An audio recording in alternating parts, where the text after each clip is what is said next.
That's right, Louis. These sexual assaults have a lot of folks here in Harlem on heightened alert, especially a lot of women who say they are frightened because the suspect is still on the loose. It was a big emotional celebration here. Hundreds of people from all over Staten Island came here to say thank you to the All-Stars for inspiring people, young and old, all over the city. With their summer season winding down, many of the business owners here along the boardwalk say the summer storms in the Atlantic Ocean that shut the beach down could not come at a worse time. All in all, Congressman Meeks says he was happy with how the meeting turned out.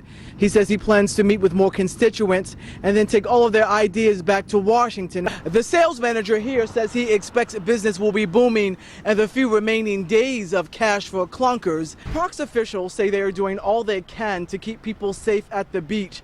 They've hired a record number of lifeguards this year, and they also posted these signs in English and Spanish. Mega Millions fever is sweeping all through New York City, and with a jackpot at $333 million, it seems everybody wants to be a millionaire.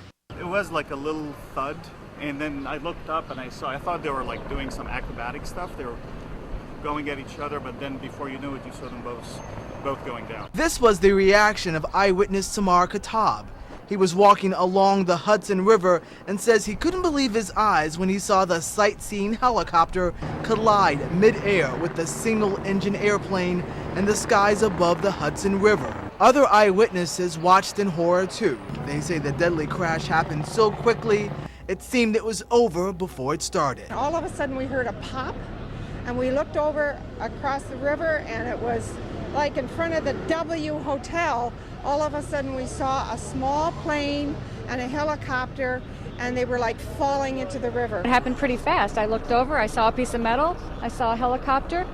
The helicopter was going down, and it just went down, and it was gone, and that was it. It was quiet.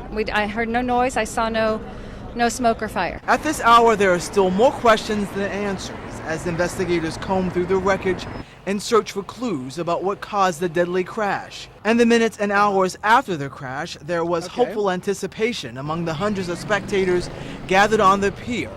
But as time passed, hearts got heavy, and the grim realization set in that it would take a miracle for anyone to survive a crash like this. I saw a helicopter. It was like Mangle is obviously making unnatural turns for a helicopter, and no sound, nothing, but I just saw like pieces of the rotor flying everywhere, and the helicopter just took a nosedive and went straight down as the rest of the pieces were kind of fluttering down. I knew right away that's just not something people survive, you know. And some of the eyewitnesses say as they try to make sense of this tragedy, their hearts and prayers go out to the divers who have the dangerous work of recovering the rest of the bodies, as well as to the families of the victims who have to deal with this great loss.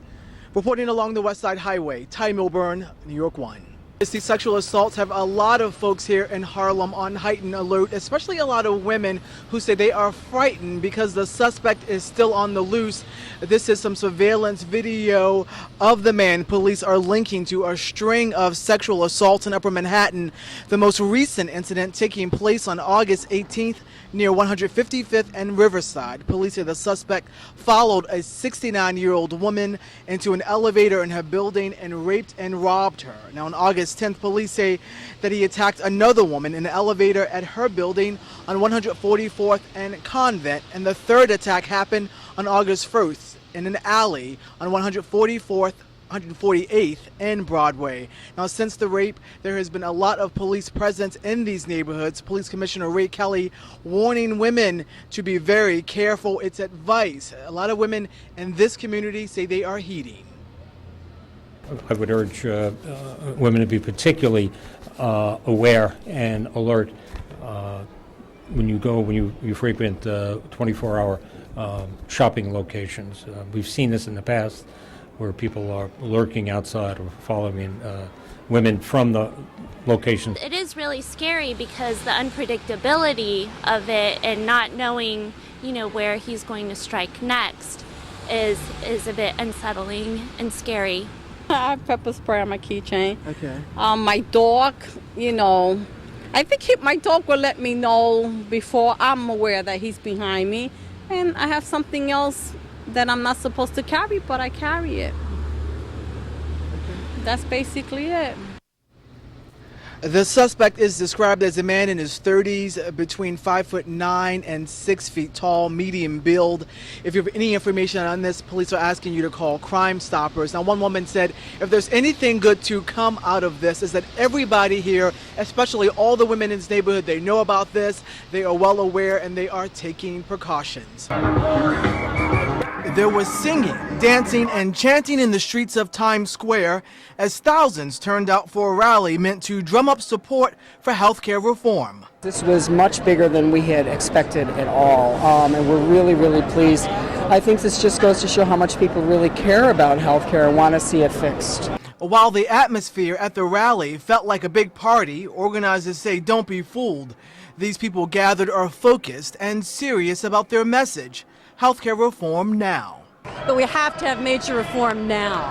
It'll get better over time, I'm sure, but we have to have now be the moment where Obama helps the whole country galvanize together to make the move.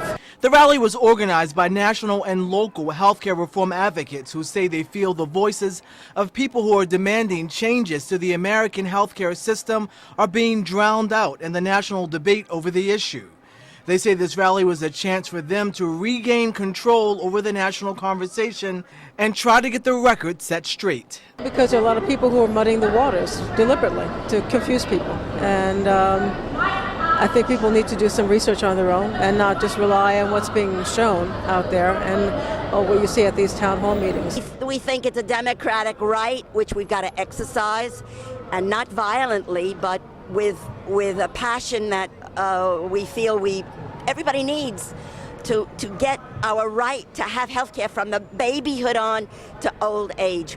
The rally also served as a tribute to Senator Ted Kennedy, who often called health care reform the cause of his life. Congresswoman Carolyn Maloney told the crowd his legacy and his work will live on forever.